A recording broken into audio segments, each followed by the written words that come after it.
আর এখন আমি লিখছি ভগবানের নাম, সব জায়গাতে রাধা রাধা রাধা লিখে রেখে দেবো। রাধা রাধা রাধা মাথার মধ্যে সবসময় যেন ঘুরতে থাকে আমার। আর এই আওয়াজের জন্য জীবনটা জ্বলে গেল। তো যাই হোক, এই এই লেখা মানে আমাদের বাড়িতে তো অনেক ডায়েরি আছে, অফিস থেকে অনেক ডায়েরি। তো ডায়েরিগুলো নষ্ট হয়ে যে দেওয়া হয় না, সেই খাতা মানে বই খাতা বিক্রি করা থেকে বিক্রি করে দিই, তাই অনেক ডায়েরি পড়েছিল। তাই আমি ভাবলাম যে কী করা যায় কী করা যায়, তাহলে একটা ডায়েরি লেখা যাক। মানে কী লিখবো, আমার জীবনে জীবনে লিখে নেই, তাহলে কী সুন্দর করে দেবো।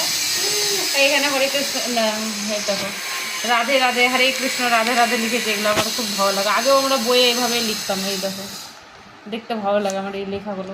দেখো আমি কত পৃষ্ঠা লিখেছি, এরকম করে সব লিখেছি, এরকম করে সব লিখেছি।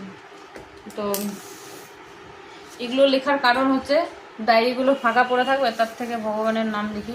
এরপরে আমি ভাবছিলাম যে এরপরে আমি লিখবো গীতার শ্লোক, একটা একটা করে গীতার শ্লোক লিখবো, মুখস্থ করবো, যে লিখবো।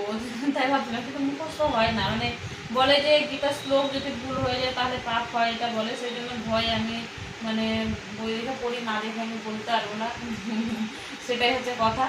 তো এই হচ্ছে আমার হাতের লেখা। হাতের লেখাটা কেমন লাগছে সেটা দেখতে কমেন্টে জানিয়ে। ভালো লাগছে না আমি জানি, কিন্তু এর থেকে আমি ভালো পারি না লিখতে, এটাই হচ্ছে কথা। আগে আমি 1 পৃষ্ঠা করে লিখতাম, এখন আমি 2 পৃষ্ঠা করে লিখি।